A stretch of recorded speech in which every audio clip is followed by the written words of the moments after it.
Craig Lingard, welcome to Sheffield Eagles. You're the new head coach of the club. Just how pleased are you to be here? Yeah, very pleased, excited as well for what next season can bring, and also years after that as well. But first and foremost, we're looking at getting started as soon as we can. Probably a little bit behind where the club needs to be in terms of preparation for pre-season. So it's going to be all hands to the pump over the next sort of 4 or 5 weeks to get everything ready. Just a quick bit of asking why. Obviously, you've picked Sheffield. Why come here? What do you see the project you want to build here?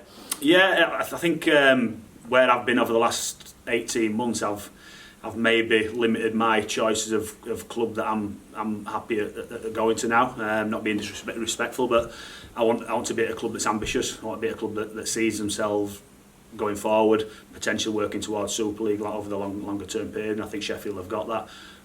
Conversations that I've had over the short period that I've been speaking to the club last week or so, it's I think my ambitions and the club ambitions they align. So I think it's got the potential to be a good partnership. Previously at Batley Bulldogs, but you spent a year with Castleford Tigers last year in Super League. What did you take out of that experience for your personal development as the head coach? Yeah, it was good, mate. It was tough. I know what the job was before I went in. I went in with my eyes open. We knew it was going to be a real tough year. We've got a 3-year plan in place there that we're hopefully going to see through, but things change in professional sport, don't they? And I left after that first year, but the experiences that I had there, the adversity they went through at times throughout the year with the squad, the number of injuries that we had, the quality of teams that we're coming up against, the budget that we worked towards. There were a lot of things there that were difficult and that you had to deal with. So it's them experiences you learn from, and hopefully you grow from that, and it improves you as an individual and as a coach and as a manager working with people as well. So lots of experiences that I had last year that hopefully can improve me and develop me this year as well. Five new signings, coming through the door so far for 2025. What can we expect to see a Craig Lingard side look like next season on the pitch?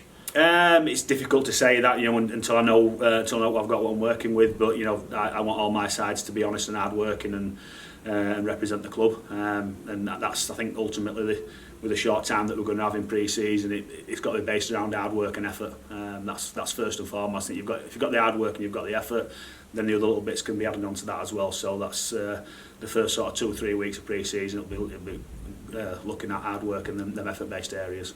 5-6 weeks to go until our first pre-season game. QLT's testimonial against your former side as well, so you must be raring to go in. You must be looking forward to that game in particular. Yeah, I am. Like I say, it's not ideal because we're probably 2 or 3 weeks behind at least where we need to be.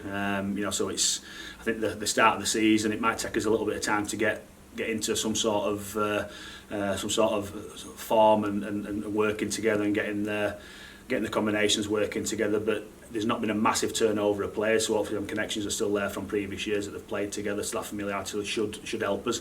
But obviously integrating some of these new players into key positions, the new halfback coming in, 2 new hookers as well, which are key positions in your spine, so they need to build up them connections and that familiarity playing with each other. And so in the short time that we've got training wise between now and that first pre-season game, and even the first competitive game at the end of January, it's not an ideal situation, but we've got what we've got to work with what we've got.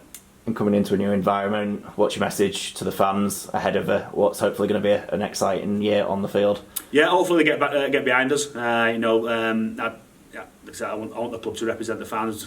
Sorry, the players to represent the club will represent the fans as well. And just get behind the players. They'll need that support at the start of the season, and hopefully we can build as the season progresses and get stronger and stronger. And looking forward to meeting everybody.